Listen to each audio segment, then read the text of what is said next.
Hello, আসসালামু আলাইকুম। আরেকটি ভিডিও নিয়ে হাজির হলাম। কেমন আছেন সবাই? তার জন্য ভিডিও করা। সারা বিশ্বে ইরান যুদ্ধের কারণে তেলের সংকট, সেটার প্রভাব উন্নত দেশগুলোতেও শুরু হয়েছে। আয়ারল্যান্ডের ডাবলিনেও সে সংকট দেখা গেছে। তেলের দাম বৃদ্ধির কারণে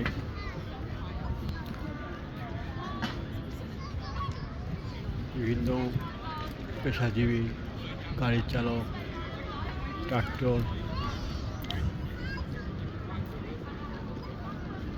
বিভিন্ন প্রতিষ্ঠান আন্দোলন করতেছে তেলের দাম বৃদ্ধিতে। যে রাস্তা বন্ধ করে সব গাড়ি থামিয়ে আন্দোলন করতেছে। এটাকে আন্দোলনটা একটু ভিন্ন। রাস্তায় সব গাড়ি, ট্রাক্টর বন্ধ করে আন্দোলন করতেছে। বড় বড় গাড়িগুলো রাস্তার মধ্যে থামিয়ে রাস্তা বন্ধ করে আন্দোলন করতেছে। সরকার তেলের দাম বাড়ানোর কারণে এই আন্দোলন শুরু হয়েছে। মানুষজন সবাই হাইটে হাইটে যেতেছে। বড় বড় যে ট্রাক্টর গাড়িগুলো সব রাস্তার মধ্যে লাইন ধরে সাজিয়ে রাখছে। রাস্তা বন্ধ, কোনো গাড়ি চলতেছে না, কোনো ট্রেন চলতেছে না, সব বন্ধ।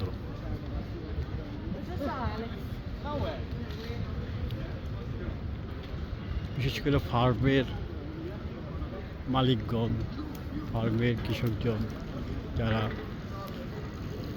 চাষাবাদ করে, তারাই মূলত আন্দোলনটা রাখ দিয়েছে।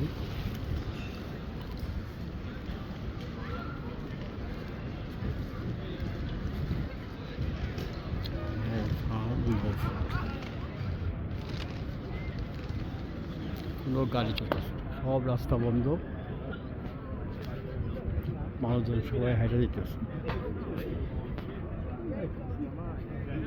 আমি একটু দেখানোর চেষ্টা করতেছি উন্নত দেশের আন্দোলনটা কেমন হয়।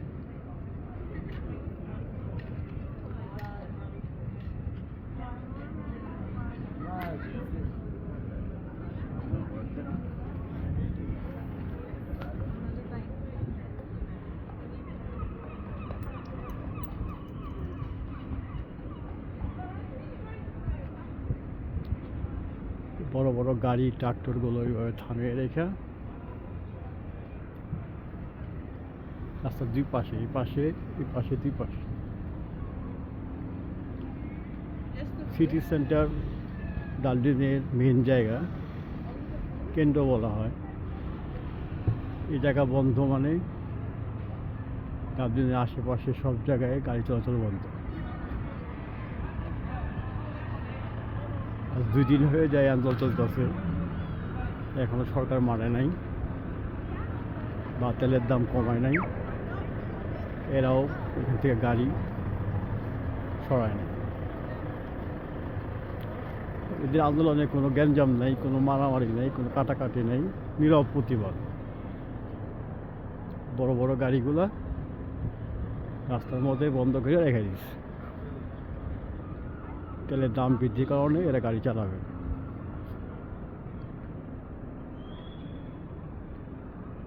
সারা বিশ্বের মতো এই উন্নত দেশ আয়ারল্যান্ড ডাবলিনেও তেলের জন্য আন্দোলন চলতেছে।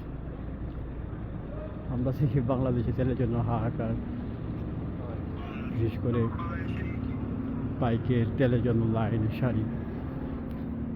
এখান থেকে উন্নত দেশগুলোও এর বাইরে না।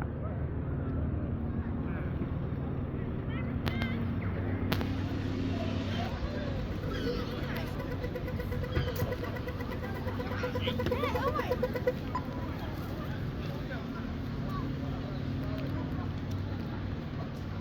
রাস্তা বন্ধ করে সব গাড়ি দাঁড়িয়ে আছে।